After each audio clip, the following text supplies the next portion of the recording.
covers New Hampshire like we do. We're WMUR News 9. On the seacoast, a search is on for 2 missing lobstermen. We'll tell you what's being done to try and find them. Plus, 3 violent prisoners, why they may have been allowed to have the tools they needed to escape. And more victims recovered from a deadly plane crash. Find out if authorities think terrorism was involved. In the driving rain, crews search for 2 lobstermen whose boat was found in Great Bay. The men have not been seen since yesterday afternoon when they left for an area near the Isle of Shoals. They should have returned about this time last night. Good evening, I'm Erin Falo. The search for the 2 men will resume in the morning. Our Tara Mergener is in the newsroom with the very latest. Tara. Erin, crews searched all day by boat, in the air, and on foot. Still no sign of these men. Black Beauty sits alone off Nanny Island. Still no sign of the 2 fishermen who were aboard the 36-foot lobster boat. We're flooding this whole area around over here, and we're searching up the river too, as far as we can go. Rescue crews have been searching Great Bay since first light, looking for some sign of 12-year-old Ethan Chambers. Family members reported them missing Friday night when they didn't come home from a fishing trip near the Isles of Shoals. They had called and said that they weren't back. They didn't know if they were going to stay out overnight or not, but they were concerned. The men were last seen at Little Bay Marina in Dover Point on Friday afternoon. Relatives say they were leaving to go oystering. A passing boater spotted Black Beauty without the skiff and life jacket still on board. Officials say it was abandoned in the opposite direction they told people they were going, but found no obvious signs of distress. An exhaustive day of searching turned up nothing. You know, the weather had changed a little bit, which reduces visibility. And also the tide up there, as you can, you know, it's very shallow. And when the tide starts moving, it brings up the mud, and it gets you can't see through the water very well up there. So that doesn't help any at all either. Now, both men are said to be experienced fishermen. The search will continue in the morning. Live in the newsroom, Tara Mergener, WMUR News 9. Thank you, Tara. Fish and Game officials will resume their search in the morning for a missing boater in Lake Ossipee. Winfield Scott Sanborn of Wakefield was last seen fishing from his canoe yesterday. Divers and a state police helicopter searched the lake until just before 7 o'clock tonight. Officials believe Sanborn has drowned. A New Durham man accused of stealing thousands of dollars worth of guns is behind bars tonight.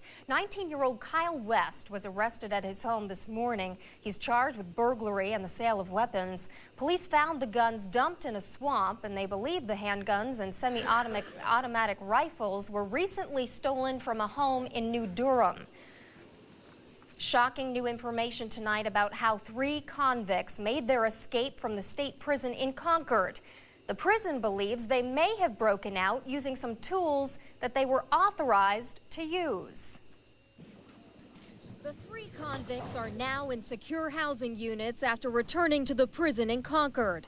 They were caught at a campground in Plymouth, Massachusetts Thursday after a massive manhunt. The men broke out of the Concord prison Wednesday by cutting through 2 fences. And now prison officials say the men were authorized to use tools that could have done the job. The prison says Kevin Gill, Philip Dick, and Christopher McNeil had been part of a crew making sheds, gazebos, and other wood products in the prison's north yard. On the morning of the escape, the prison claims 23 inmates were scattered around the yard, supervised by 2 non-uniform prison employees and an armed guard walking the perimeter of the fence. The prison believes the 3 inmates could have been working within 10 to 15 feet of the fence because the wood structures under construction were spread all over the yard. The prison is now looking into whether the escapees used the structures to shield their fence cutting and their getaway.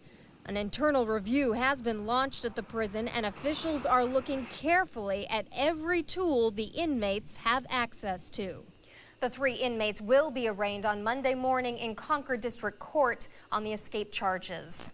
The family of the man police think drove the inmate's getaway car is speaking out. Shane Lasley had spent time in prison with one of the escapees, Christopher McNeil, and he kept in touch with him through phone calls and letters. In fact, on the day of the prison break, Lasley's parents say McNeil called their son. Shane then left the house saying he had to do a favor for a friend. Lasley was later tracked down to a Salem motel, and he shot himself when police broke into the room.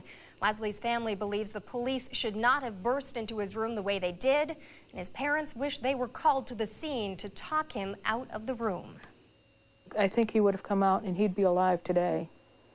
In fact, even if he got time, it would have been better for me, because at least he was alive and I could touch him, I could kiss him, I could tell him I love him. But once you go in the grave, you've got nothing. Lasley's family says that Shane was also afraid to go back to jail. He even told some family members that he would rather die than go back again. The discovery of more human bones in Massachusetts could be a significant find in the search for a missing lifeguard, Molly Bish. Searchers found 4 vertebrae and a rib bone in the woods in Palmer today. This now makes 22 bones found, all within 250 feet of each other. Experts say they belong to the same person, and that person is likely between 14 and 20 years old. Bish was 16 when she disappeared from a pond in Warren, Mass. almost 3 years ago. Searchers say rainy conditions made the search difficult today, but all of these finds show how hard people are working on this case. It's really a tribute to the search people that they're out on a day like this. They want to be there, they want to do it, nobody's ordering them, and I think that this is what this investigation has been all about.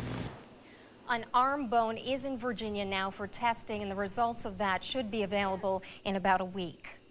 Police say a Concord man suffered life-threatening injuries when he tried to cross a highway this evening. 47-year-old Robert Gifford is in critical condition. He was apparently attempting to cross 293 southbound around exit 6 when a car came around the corner. That car was driven by 18-year-old Rebecca Waldecker of Manchester. Police say Waldecker tried to swerve out of the way and hit her brakes. Wet roads and low visibility are factors in this crash. Police say Waldecker is not facing charges.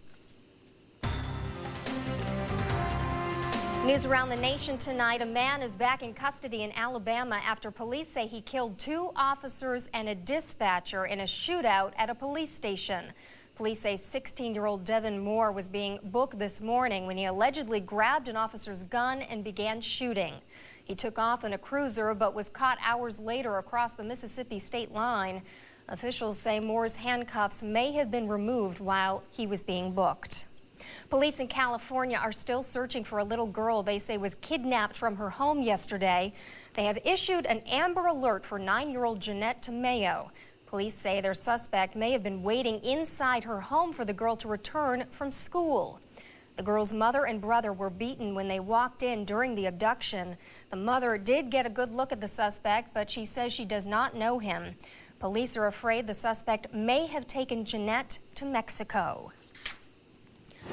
Authorities in LA have pulled 2 more bodies from the scene of a plane crash. A small plane made a nosedive into a 3-story apartment building yesterday. Officials do not know if the victims found today are residents of the building or if they were some of the plane's passengers.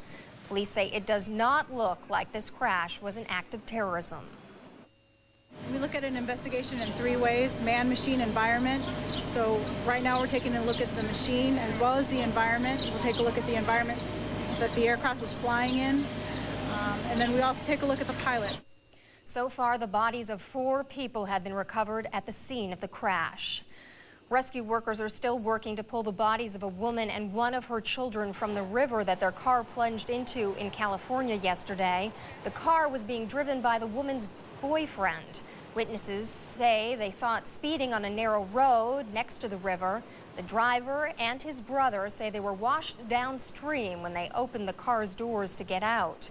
2 other children died in the accident. The driver is now under arrest. He faces charges of vehicular manslaughter. A first baseman for the Chicago Cubs is in fair condition tonight after colliding with another player. Hee-Sap Choi smashed into pitcher Kerry Wood during today's game. Choi fell to the ground, hitting his head. Doctors say Choi does have a concussion and he'll stay in the hospital overnight for observation. It was a bold and controversial vote. And coming up, find out why the election of a new bishop at a church in New Hampshire is making news around the world. And these dads say when it comes to child support, it's a battle of the sexes, why they say the women are winning. And the rain, it won for today, but we could have a victory for the sunshine tomorrow. We'll talk all about in the forecast. Coming up Monday night on New Hampshire Chronicle. Whatever you want, we will do it. Power and beauty, where the rubber meets the road. Hop on some custom motorcycles like you've never seen. The seeds of two great American legends were planted in Mason, New Hampshire. One was Uncle Sam. I'll tell you the story. Don't miss New Hampshire Chronicle, Monday night at 7:30. Hello? Hey, what's happening? These kids are driving me crazy. Do you know what your daughter... She put the gum... Alex! Honey, put that down. Give your sister a turn. Oh, it has been like this all day. No, Carolyn, don't touch that. Right. Have you thought about dinner at all? Yeah! Now when you buy one of our rotisserie chicken meals starting at $4.99, you can get a kids meal for only 99 cents all day, every day. Boston Market. We're always cooking. New England Subaru Summer Clearance Event. 0% APR financing on all 2003 Subaru models, plus customer cash back. 0% on Baja Classic, plus $2,000 cash back. 0% on Legacies and Legacy Outbacks, plus $1,250 cash back. 0% on Imprezas, plus $750 cash back, including WRX. 0% on Foresters, plus $750 cash back during Subaru's Summer Clearance Event. There's really a void in the marketplace for better-end contemporary furniture that isn't priced $1 zillion. You can go into a lot of the little boutiques and you'll see furniture that looks like this at 3 and 4 and 5 times the price. What's unique about John Charles is the European contemporary sleek styling at a good value. And the fabric selections that they have are tremendous, the cottons and natural fibers. This kind of completes Jordan's because you don't find this type of look in other stores, and we try and have the best of everything. When you want news about your hometown now, the weather outside right now, or updated information on a breaking news story now, you go to the ultimate source for local news, weather, and sports when you need it now. The WMURchannel.com is there for you 24 hours a day with some exciting new features, like WMUR's online store. Get your WMUR gear, t-shirts, sweatshirts, hats, and more right on the WMURchannel.com. Local news, weather, sports, and a whole lot more, because no one covers New Hampshire now like we do. No one covers New Hampshire like we do. You're watching WMUR News 9. With Aaron Falo, Julie Watkins weather, and Jamie Staten on sports. Now, News 9 continues. Members of New Hampshire's Episcopal Church have made a bold move in choosing their new bishop. And that's because he is the first openly gay man to hold such a high religious office, and the implications to the church are immense. WMUR's Kevin Flynn has the story. The cheer from inside St. Paul's Church blew away eardrums and microphones. A convention of Episcopal clergy and lay delegates elected Gene Robinson of Ware to be their next bishop. He becomes the first bishop within the Anglican Communion, or virtually any Christian church, who is openly gay. He's a wonderful spiritual person, and I think he's the right choice for this diocese. I think he will lead us forward in a positive way. After winning the vote, Robinson was congratulated by his partner and his children from a previous marriage. He says the office will pose challenges for him, but he too poses challenges for the greater church.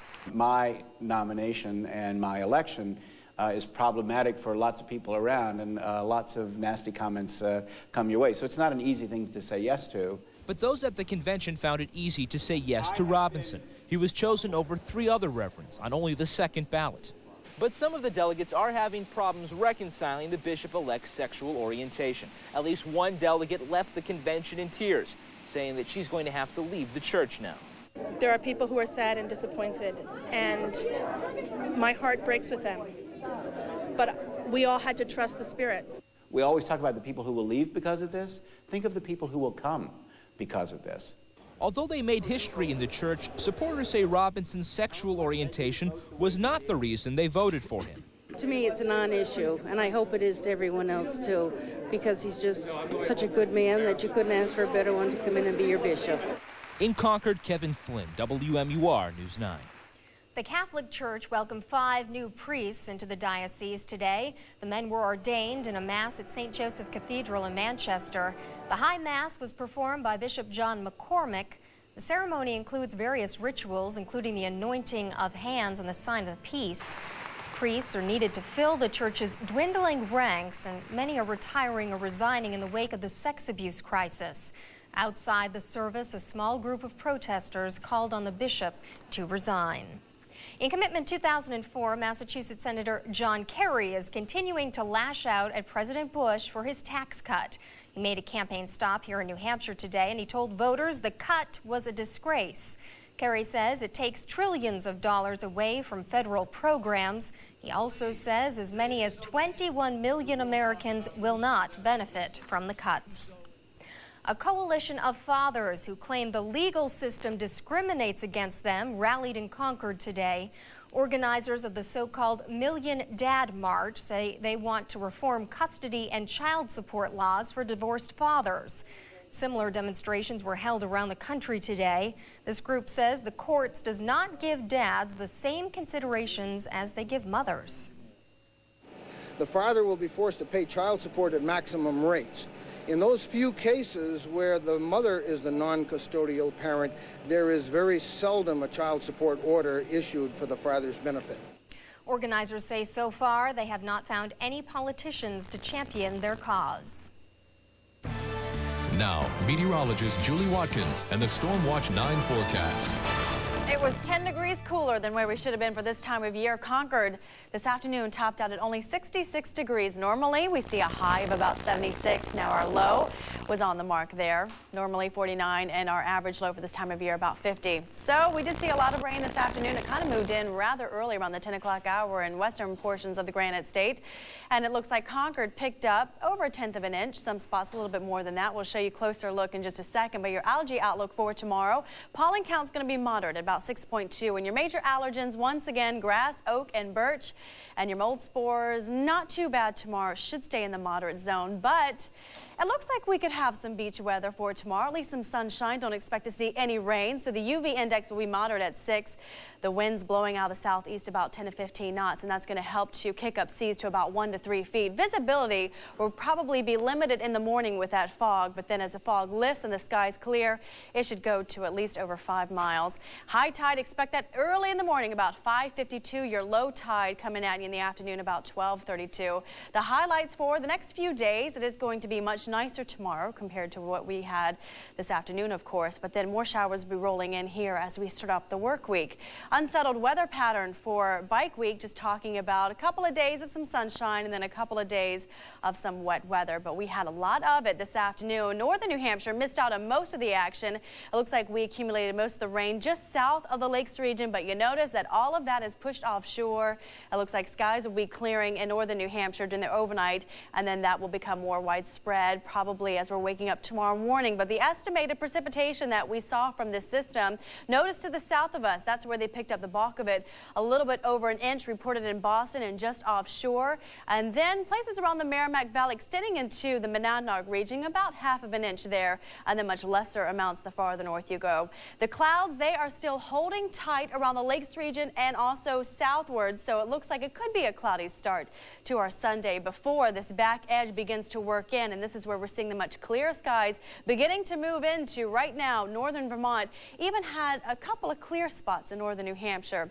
Now temperatures, they should stay fairly mild tonight in the upper 50s right now in Manchester and Concord, where we should hold into at least the mid-50s. 57 right now in Portsmouth, Rochester, extending into Lebanon, and then mid-50s for Berlin and Whitefield. 60 right now in St. Johnsbury. So our weather for Sunday is going to be this stuff right about here. That's the clear, dry air. And then you notice, though, that that's going to quickly move out of here on Sunday night and be replaced by this upper level disturbance that's continuing to circle to the west of us. And this is going to bring us some rain showers come late Sunday night into early Monday. But it looks like most of it will move to the north of us. So Monday doesn't look like it's going to be a washout at all. Just a couple of chances of some showers and maybe even a thunderstorm out there. But for tomorrow, enjoy the nice weather. We can salvage at least one day out of this weekend. It is going to be warm temperatures, much more seasonable than what we had this afternoon. And then as we start off the work week, just a few showers out there. Otherwise, we should see some afternoon sunshine before more clouds roll in here. Tonight, 49 to 56 will be our overnight low, with also some patchy fog developing across many parts of the Granite State. But the winds are going to stay fairly light tomorrow out of the southeast. Temperatures rising into the upper 60s around coastal New Hampshire, and then low to mid 70s inland. Morning fog giving way to partly sunny skies by afternoon. Monday, a chance of a shower here or there with temperatures in the 70s still. So at least we've got a stretch of 70-degree weather. Tuesday, even better, near 80 degrees with some sunshine, and then plenty of sunshine once again for Thursday, where our temperatures will be very summer-like. You know, it's been depressing that we haven't been able to talk about beach weather. Right. So hopefully tomorrow, you know, we're getting closer to it at least. It's in at least the 5-day. Okay, well that's great. Thanks, Julie. All right. And it should be an exciting game on Monday. Yeah, the hockey game will go to Game 7. Not bad. Plus, the Red Sox, a wild game tonight. 21 runs scored in that one, and 6 highlights from 6 different state tournament softball games today. You think about the philosophy that cars are driven by people. How everything you do, therefore, is and always will be about safety. You think about that, then you build not just the safest car you can, but a whole family of them. The 2004 Volvos. It's National Safety Month, a great time to introduce our family to you during the Volvo June for Safety, June for Saving event at your Volvo retailer now. We see Michael, marine biologist, Broadway star, or maybe astronaut. At Microsoft, we started Club Tech with Boys and Girls Clubs of America, so kids learn more than just what computers can do. They learn what they themselves can do. Granite is hard. At Swenson Granite, we make granite easy. First, we'll show you lots of ideas. How to decorate with granite and other stonework. Step up your entrances. Give your garden that extra edge. Light up your fireplace. Then we'll work with you and your contractor to make something not only beautiful, but affordable. Visit one of our many Swenson Granite stores across New England. See how we make granite easy. It's the bottom of the ninth, 4-3. 2 on, 2 out with the entire season in the balance. There's no reason to hold anything back now. It all comes down to this. Just hang in there. Games don't come any bigger, and this one is going right down to the wire. The pitch. Go. He got a hold of it. It's yes. The Hyundai Sonata with America's best warranty. 10 years, 100,000 miles. When you don't miss a thing, you win. WMUR continues its commitment to political coverage with Conversation with the Candidate. This week, News 9 will interview Congressman Richard Gephardt. Find out where he stands on the issues. Conversation with the Candidate, this Friday night at 7:30, because no one covers the presidential candidates like WMUR. Now, Jamie Staten and News 9 Sports. Down the stretch in the Belmont Stakes as Funnyside tries to become the first Triple Crown horse in 25 years. Asking him for everything he has. 10 most wanted right there with him. Here's the wire, and Empire Maker has won the 135th Belmont Stakes. He led most of the way in the test of the champion Funnyside, but maybe he went out too fast because Empire Maker caught him and runs to victory. 10 most wanted was second, and Funnyside misses the Triple Crown with a third place finish. What a horse, though. Hi, everybody. The Red Sox pitchers are hurting right now. Add Casey Fossum to the list after injuring his shoulder in the first inning. Other teams are piling up runs against him. Fortunately, the Red Sox also have the capability to hang some runs up on the scoreboard. Game 2 in the series with the Milwaukee Brewers. Grady Little watched a wild game from the dugout in this one. Top of the second, Sox were down, but then David Ortiz gets into a solo home run, his third on the year. It was a 2-1 Milwaukee lead. A lot of long ball in this game. Pedro Martinez could be back soon. He'll throw a simulated game in the bullpen tomorrow. Eddie Perez, 2 runs score on his single to left field, 6-1. That was off Robert Person. Manny Ramirez then, a 2-run home run to left field. And number 12 on the year for Manny cut the Milwaukee lead to 6-3. Manny really starting to hit the ball a long way. Jeff Jenkins, he answers with a 2-run home run as Milwaukee took a 9-3 lead, 13th on the year for Jenkins. But the Red Sox hit a lot of home runs. In fact, in the 9th inning, Trot Nixon is 7th on the year, tied it at 10, and then they went for the win. Their attack lines it down the right field line back towards the wall. That ball is gone! And that gave the Red Sox the 11-10 lead, which they would hang on to. Sox win 11-10 as Kevin Millar and Bill Miller also hit home runs. Sox take it, they win. Now, for the third time, Roger Clemens tried for victory number 300 in his career. He had to go against another great pitcher in Kerry Wood, who strikes out Jason Giambi. 11 Ks for Wood. He took a no-hitter into the 5th inning. The first Yankees hit was a big one. Hideki Matsui with a solo home run, and the Yankees had a 1-0 lead. Clemens was on fire. Looked like that was all he needs as he strikes out Eric Karros in the bottom of the 5th. But Karros would get some revenge in the 7th. After Clemens let 2 men on base, he was relieved by Juan Acevedo. First pitch, 3-run home run for Mr. Karros. Cubs win 5-2. Clemens loses. This game did not get number 300, so the Sox are a half game out in the standings.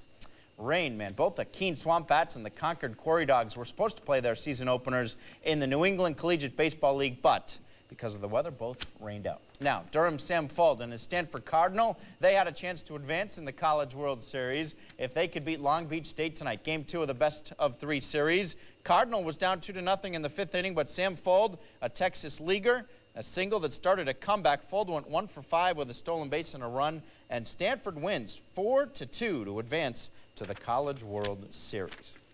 All right, 9 of the 28 quarterfinal baseball and softball games were rained out today and will be made up on Sunday. Talking high school tournament action, the only site where they managed to get in all of the games was in Plymouth. And we have some pictures developed. Start with Class S baseball. Lisbon there in white and orange taking on Profile, the Panthers and the Patriots. Thomas White at the plate, but Ben Fleury makes the diving catch, then doubles the runner-up at second for Profile. In the 6th, White would not be robbed this time. A single to right field. Derek Wilkins will come around, get by the catcher and score 2-0, and that's the final. Lisbon takes it over Profile in the quarterfinals 2-0. All right, here we go. 6 quarterfinal softball playoff games we have the highlights from. Start with Class S, Molten Borough, Calvary Christian, Lindsey Breyer pitching for Molten Borough, picking up a strikeout to end the first inning. She got Alexis Feisick. Bobby Lee Hubbard singles now to right center field. Olivia Wakefield will score the only run of the game as Molten Borough's Panthers beat the Calvary Christian Eagles. 1-0 was the final. More Class S quarterfinal action. Colebrook, the Mohawks against the Derryfield Cougars. Corey Trask with a triple to right field scores Sarah Bailey. Kevin Trask was a great basketball player at Colebrook. Corey, probably his younger sister. 2 more score now as Hannah Colby will hit a sac fly to center field. Elizabeth Haynes and Mandy Woodard will come in. Woodard also tossed the shutout on the hill as Colebrook beats Derryfield. 4-0 was the final. Also in Class S, Wilton versus the Sunapee Lakers. Warriors from Wilton and Lakers are in green. This is a pickle. Callie Huff caught in a pickle, and she's tagged out by Devin Caswell, who is the Wilton catcher. For Wilton in white, Sarah Draper crushes one to left field, but Kara Morin makes the catch. Wilton wins this one. 15-1 was the final score. Now to a pair of games in Class M. Start with Newmarket Mules and the Conant Orioles. Conant in orange, 3-0 Newmarket in the 6th. Mary Lana Hecker with a double. Megan McLaughlin scores. Allison Green pitched a shutout. Newmarket, the Mules win by a score of 5-0 over the Orioles. We also have some pictures from Sanborn and Guilford. Guilford in blue, Lindsay Farmer, the Indians pitcher. Vanessa Lavallee hits the ground ball. Krista Conrad will score as the throw gets away. The Guilford Golden Eagles shut down the Indians from Sanborn, 6-0, the final score. Another Class M game, the Franklin Golden Tornadoes and the Newfound Bears, and that means Franklin pitcher Ashley Smith throwing heat. She's a hometown hero, picked up a strikeout. Michelle Baca squares to bunt. Michaela O'Rourke beats the throw to home plate, 5-0, and then when the throw got away, Kim Pease came in to score, 6-0. And we'll watch Courtney Devlin with an RBI single as Baca scores. Franklin wins 12-0, the final score. More tournament action tomorrow. Women's football, the Montreal Blitz beat the New Hampshire Freedom at West High School, 14-6 was the final. UNH's Jason Krog and the Anaheim Mighty Ducks faced elimination in the Stanley Cup Finals tonight. Beat the Devils or go home. We hope you caught this one live on Channel 9. It was good for Anaheim right from the beginning. Jean-Sebastien Giguère stopped Scott Niedermeyer on the shot. It was 1-0 Ducks. And then Steve Ruchin will work out of the corner and score second goal of the night for the Ducks. Steve Thomas scored. Paul Correa got a goal. The Ducks won 5-2, and that sets up a Game 7 Monday night right here on Channel 9. That'll be at 8 o'clock, so make sure you catch that one live with us right here on Wmur TV. It'll definitely be a good one. Yes. It definitely will. Somebody will win and win the Stanley Cup. All right, well, thank you, Jamie. Yeah. Still ahead on News 9. If you can't wait until Monday to hear what Senator Clinton says about her husband's affair in her new book, we'll tell you where you can catch a sneak preview coming up.